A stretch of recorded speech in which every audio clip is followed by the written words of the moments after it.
welcome. Today I want to share with you what I believe to be 5 unpopular opinions about Disney's Hollywood studios. I think these opinions might ruffle some feathers. If they do not take it personally. These are just my opinions. You can let me know down below if you agree, disagree, what your unpopular opinions are. I would love to hear them because I love hearing hot takes. So with that, we're gonna get right into the hot takes. My first one is that Star Tours is better than Smuggler's Run. And I have my reasons for this. One, the line for Star Tours I feel is always short. It almost always feels like a walk-on, or it's very short, or I can always get a lightning lane very quickly. Whereas with Smuggler's Run, I feel like the line is always pretty long. It's such a must-do if you are a Star Wars fan. I, on the other hand, have not watched the Star Wars movies. Gasp. So that could be why I feel this way. And I also feel like, at least personally for me, my odds of being the rebel spy on Star Tours are actually greater than me being anything but an engineer on Smuggler's Run. Every time I go on Smuggler's Run, I get stuck being an engineer. The unarguably worst position. It doesn't matter if I get a lightning lane. It doesn't matter if I do single rider. It doesn't matter if I waited 40 minutes in the hopes that I wouldn't have to be an engineer. I think I've been the pilot once, and every other time I've been an engineer. The last time I tried to go on Smuggler's Run with my husband, I waited what I thought was gonna be 20 minutes. It turned into 40 minutes. And the people in front of us asked if they could wait until the next round so they could be a pilot. And I, not wanting to cause more problems for the cast members, just accepted my fate as an engineer. If you are a group of 2 or less, I don't see how you end up as anything but an engineer. The other part of it is that Smuggler's Run was supposed to be a unique experience each time. But really, it's not really unique regardless of how well you do. That's the only thing, is that there's a scoring ability on this ride. Whereas Star Tours, you get different stories. And even recently they updated with some different stories, so you even get more variety in that. So I feel like I have a unique experience more so each time that I go on Star Tours. My second unpopular opinion about Disney's Hollywood Studios is that I would never do it without Genie Plus. I don't live near Disney World, so it's always a vacation, a trip, a destination to go there. So if I'm going to go there, I'm going to spend the extra money on Genie Plus because this park has so many heavy hitters.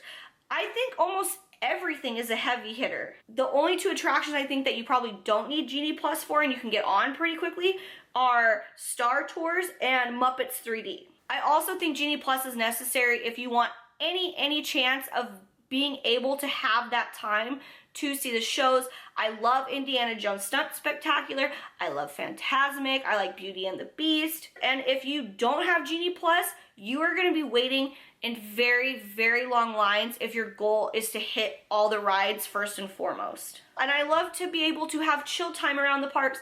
I wanna go get my tachos. I wanna go get my beer in Galaxy's Edge. I want to have relaxing time. And I feel unless you pay for Genie Plus in that park, you're gonna be waiting in lines all day.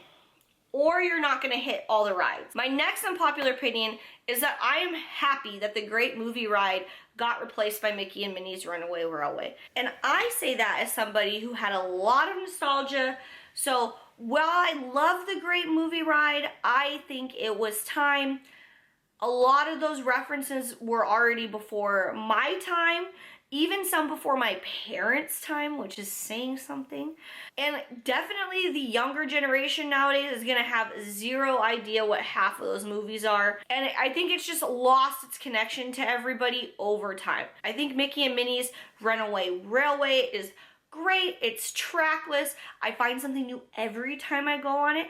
And I think it's just a really cute ride, and it still fits in with the theming of the Chinese theater. My next unpopular opinion is that Hollywood Studios has no identity anymore. Back in 1989, it opened as MGM Studios, and it was supposed to be allowing you to go behind the scenes of your favorite movies. They had the backlot tour, they had the great movie ride, they have Indiana Jones Stunt Spectacular, which is still there to where you can see all the stunt work in the movies and how the magic happens. It was essentially a way to try to beat out Universal Studios Orlando, which was pretty much an identical concept for that park. However, over time, from MGM Studios to Hollywood Studios, we've now transitioned into a weird thing where they're trying to make it like you're immersed in the movies. So that's why in Toy Story, when you go there, you're like a toy is the idea. And then obviously we have Galaxy's Edge, which is supposed to be like you're on the planet of Batuu.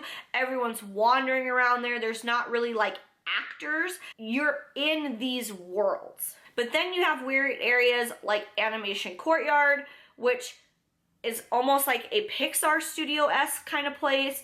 And you obviously have like Sunset Boulevard, which has a completely different vibe to it. And it almost seems like Universal's Epic Universe is going to be a response to this because they have portals that take you into these worlds. So I would really love if Hollywood Studios could kind of decide which way they're gonna go. Maybe add some more areas so we can get some more rides. Maybe some filler attractions would be good. So I would really love if Hollywood Studios could find its identity again. And my final unpopular opinion for today is that I will probably be skipping Hollywood Studios on my next trip. If I am going to have a shorter trip and cut down the amount of time that I am going to be at Disney World, this is probably going to be the park that I'm going to skip. I live in California, Southern California. I have Disneyland just right down the freeway, and I can go on Mickey and Minnie's Runaway Railway, Rise of the Resistance. I can go on Smuggler's Run, Toy Story Midway Mania. There's just a lot of repeaters, and anything we don't have here can be substituted with some other ride at Disneyland or Disney's California Adventure. Hollywood Studios also doesn't have a lot of repeatability, in my opinion. I would personally rather spend my time at Disney Springs or the hotels. For instance, when we went last time, we had a late brunch at Topolino's Terrace and took the Skyliner from Hollywood Studios over to the Riviera, and that was a great time. As great as I think Hollywood Studios is, I think I don't really need to go again for a while, or I don't need to prioritize. If you've never been there, of course you should go. But I don't think I would prioritize it again. So with that, please let me know if you disagree with any of these. Maybe you have your own unpopular opinions, and I would love to hear them down below. And before you go, do not forget to click the subscribe button so we can discuss more unpopular opinions later on. And I will see you the next time.